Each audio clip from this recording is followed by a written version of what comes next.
I'm going to talk about how Jane Eyre by Charlotte Bronte became my favourite novel. So, my love of literature most likely stemmed from my grandma.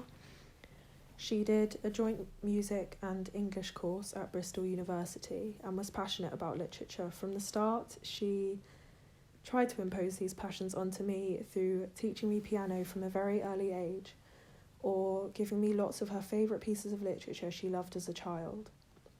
These included reading me Rudyard Kipling's Just So stories, or giving me poetry by writers such as Thomas Hardy or William Blake, or giving me novels such as Wuthering Heights, Pride and Prejudice, or Jane Eyre, which she read when she was 7.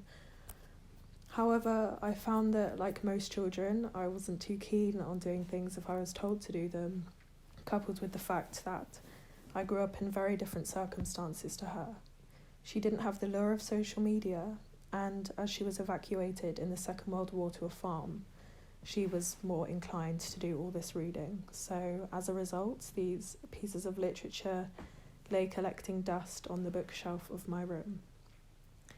This changed gradually as I grew older, and when I was preparing for the Woolf Essay Prize earlier this year, I needed knowledge of 2 female novelists between the 19th and 20th centuries. Remembering what my grandma had imprinted in my mind concerning the Bronte sisters, I immediately thought of Jane Eyre and walked round her house to talk to her about it. So, to give a plot overview of the novel, it's centred around a woman named Jane Eyre, if that wasn't obvious.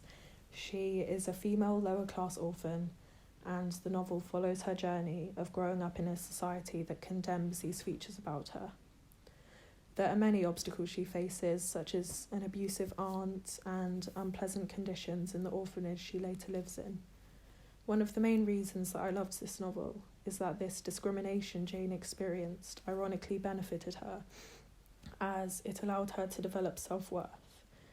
She said, quite unconventionally, "I care for myself. The more solitary, the more friendless, the more unsustained I am, the more I will respect myself." This is so interesting to me, as she was destined to be submissive to the dominant men in her company throughout her life, but she differed from the weak attitudes of the other women in society. Jane's individuality allowed her to live a life of freedom dictated by her own desires. A passage that I think displays this quite well is, "Women are supposed to be very calm generally, but women feel just as men feel.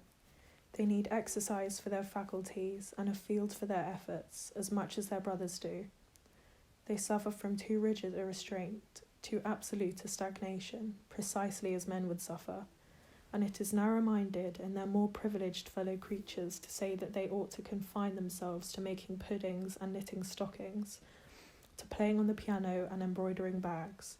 It is thoughtless to condemn them or laugh at them, if they seek to do more or learn more than customers pronounce necessary for their sex."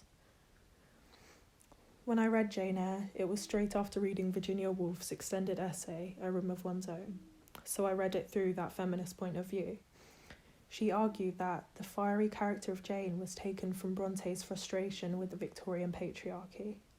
In her direct words, Bronte's voice is overriding her heroine's. That part stuck with me, and it may be why this characteristic of Jane resounded with me so much. I loved that despite all the obstacles she faced, she was able to have an individual character. What made this even more pleasing is that this gave her a marriage with Mr. Rochester founded on gender equality, which would have been so unusual at the time, and it gave the novel such a beautiful ending. So I'll read a passage that illustrates this.